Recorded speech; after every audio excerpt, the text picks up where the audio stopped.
What's up, everybody, and welcome to my Monday Night Raw review.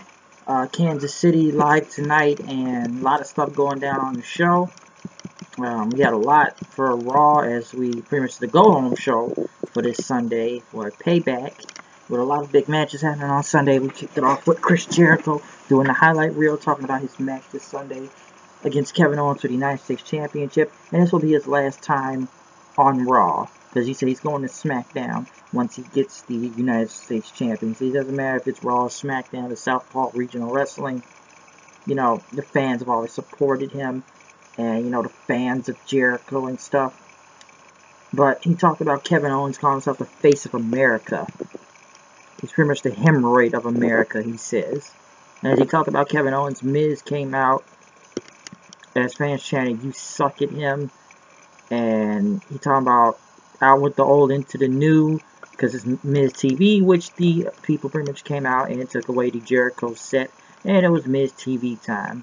As they had the chairs out and everything, Dean Ambrose came out and interrupted the Miz. And, since the Intercontinental Champion and stuff, and said Jericho is right. Miz is a stupid idiot and stuff. And, it's time to get rid of Miz TV as we started the Ambrose Asylum. So 3 shows in a row. It's the Highlight TV Asylum, pretty much. So we're to the Asylum now. And he had a gift for Chris Jericho. They had some problems and checkered past and everything. As Jericho said, you still owe me $15,000 for that jacket. But Ambrose gave Jericho a gift. It was a jacket with Christmas lights on it. Says that don't put it in the washing machine now, pretty much. They told him to try it on, man. As Miz pretty much called the jacket horrible and everything. And it was mediocre. Ambrose pretty much looked at Miz and he gave him a dirty deeds and took him out once again. I don't know why they put Miz on Raw and took him off SmackDown. Let's be honest, he had a lot of momentum on SmackDown. He had a lot of big momentum until John Cena killed all of it. And then they put him on Raw for some odd reason. Doesn't make a lot of sense. I don't know why, and I'm sure Miz will be going against Ambrose this Sunday for the Intercontinental Championship just because. I'm sure that'll get announced sooner or later, mostly after this show. Matt Hardy went against Sheamus, as Matt is still half broken. He still does his little delete arm thing as the fans will chant delete, delete, delete. He went against Sheamus. He beat Sheamus. Twist of Fate. As, he was more just Hardy Boy's persona most of the time, and that the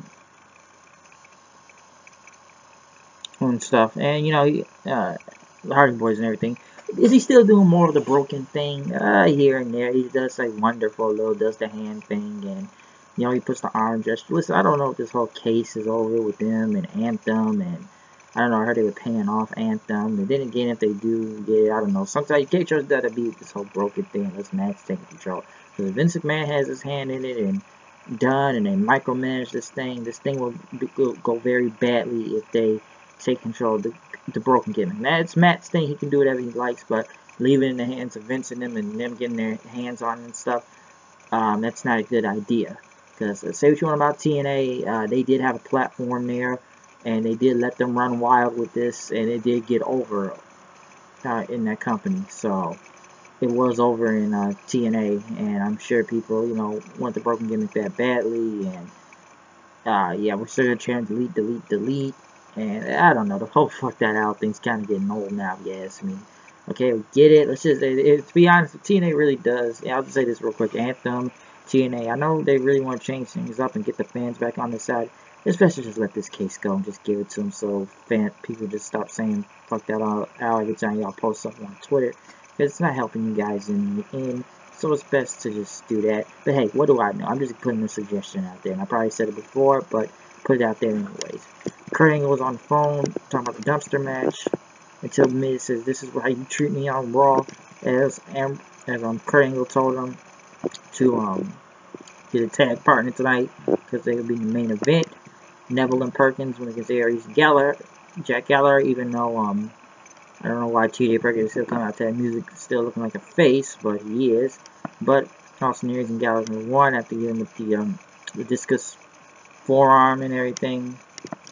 I don't know, he had a real scratch on his chest also, so big scratch on his chest. But Aries and Gallagher got the win. The dumpster match time. Strowman went against Kalisto. Strowman was out first, and he pretty much said, you know, Roman Reigns is not asking to grouch or something like that, but you know he's gonna put Kalisto in his dumpster as he was putting Reigns in there. Yeah, he's gonna put Reigns in the dumpster like he did before. As Kalisto pretty much came out and said, "I'm not garbage. I'm man." He had new theme music, which I have no idea what music, but he got no reaction when he came out, to be honest, also. Which Kalisto actually beat Braun Strowman. Let's be honest, this match wasn't really that good in the beginning. It was kind of wasn't really brutal enough. And yeah, Kalisto beat him and kicked his leg and knocked him into the, which I don't know why people thought he was going to get a push. I don't think that was ever happening. Yeah, he kicked him in there, but after that, Strowman pretty much beat up Kalisto and he threw him in the dumpster, and Finley and Jamie Noble and Adam Pearce tried to stop him and everything, but he pretty much scared him off, and Kalisto was in the dumpster and he pushed him off the stage, even though it looked very weak. Yeah, it wasn't really impressive. But to be honest, it's a small stage also, we can say that too. It's a very small stage, and it didn't really have an impact to it. It was like, I was like, that was kind of weak. So it wasn't really nothing that good about it with his dumpster thing. But I don't think he really lost anything by losing this match. So the whole dumpster thing is just kind of mad. It wasn't really good. Didn't make any sense. Next, Kalisto was being rolled out of here. Roman Reigns pretty much had a video package. Once again, it's looking like a face. Bray Wyatt cut a promo, another Resident Evil Silent Hill promo of his House of Horrors, which I'm going to be honest, I kind of fell off of this like I did last week, because he's talking about Ring to the Heavens and stuff, and now he's talking about the House of Horrors match. Listen, I don't know how this match works. I don't know where this goes, but he just talks about Orton's pain, suffering. I don't even think they know how this works. Or supposed to start outside and then it goes in the ring, or is it like an Extreme Rules match, or no holds barred, or false? I don't know how this match works. I don't know why a SmackDown match is being on a Raw pay-per-view, even though the SmackDown champion is the WWE champ right now on SmackDown is Randy Orton, but Bray Wyatt moved to Raw. It doesn't make a lot of sense. It really. So I just think because Brock's not here, and we gotta put the WWE title on the line somehow. We can't wait till Backlash. I think I've already said enough about that. We'll wait on that tomorrow. So, you know, Bray Wyatt doing his little Resident Evil thing, I kind of lost track and zoned out for a second watching the promo. Dana Brooke went against Alicia Fox, Mitch Noble Driver, and Emma hugged her. Who cares? I don't think the crowd cared. No one cared. I don't know where they're going with Dana Brooke and Emma, but I probably didn't give a shit 9 times out of 10. Samoa Joe was talking with Kyle Anderson and Luke Gallows how they're going to take out Enzo and Cass tonight. Enzo and Cass were coming out, but Joe and the club started jumping him until Seth Rollins came out for the help then, but it was too late. Cass was able to get back in and help, but Kurt Angle had a new partner for them, Finn Balor, which Finn Balor's doing random matches right now until Bray Wyatt finishes with his thing, and then they'll do that feud. Finn Balor's is wrestling any type of match. Seth Rollins did win with his new finisher. Not the pedigree anymore, but he pretty much took I guess he goes to Kingslayer, pretty much almost like something like the Rainmaker Okada, the Rainmaker Okada does, like swinging him around, pretty much in a knee to the face after that.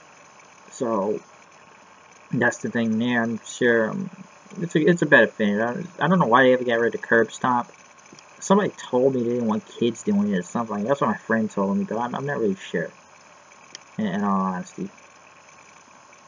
I'm not really sure why they did that. Took away the curb stomp. But Rollins, yeah, he picked up the win. And, you know, we'll see what happens this Sunday when he goes 1-1 with Joe. Alexa Bliss came out on the microphone. You know, talk about wrestling stuff. You know, they fight. They're right on Raw. They want to be champion. Talk about the childhood. And it's just boo-hoo as the crowd gave it a what chant. she pretty much says, if Alexa Bliss is the best, say what? What? And so that's what I said exactly. And she said she'll beat Bayley to become the women's champion. Bayley pretty much came out, and then she knows Bliss was making fun of her, but you know, you don't say somebody's bad, why don't you say it to their face and stuff? And Bayley pretty much said, you know, you're not all talk, but you have been impressive and everything. But I'm going to walk out of here in my hometown this Sunday winning the title. As Bliss pretty much talked about Bayley's hometown and her dad being there. You're going to do this in front of your father. I'm going to beat you. You're just a sheltered girl. And said, have you ever kissed a boy and everything? And said her Cinderella story on Sunday. Sasha Banks came up and out and pretty much sucked up the Bayley like usual, which I'm surprised they haven't done the heel turn yet. Most likely it will be Sunday. Because I'll say this right here, and we kind of know how this thing where people defend their titles in their hometowns or wrestle in their hometown.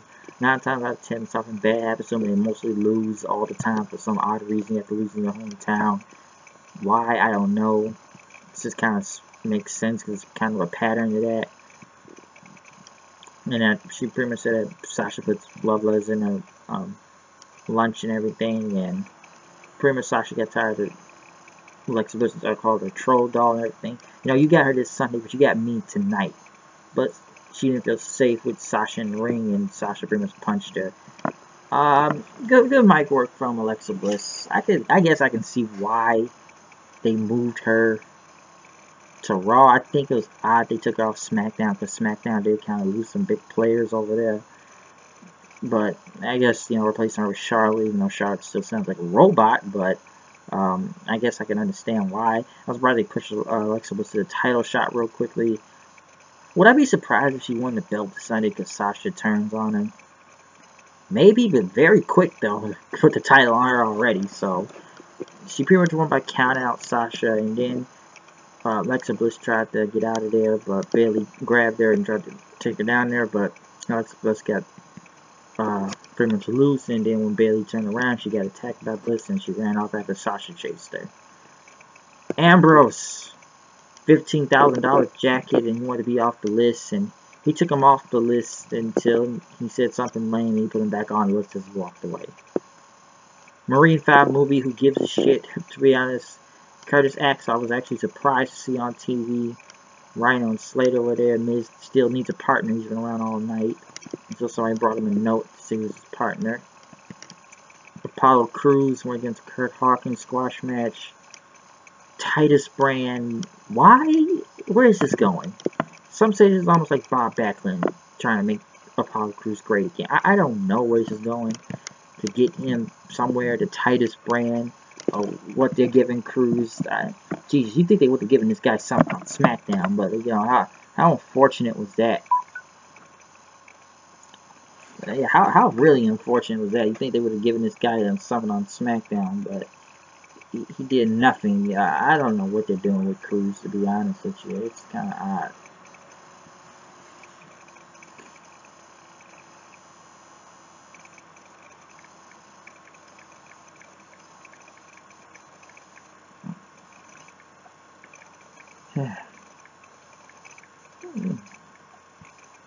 But I don't know where this is going, so we'll see.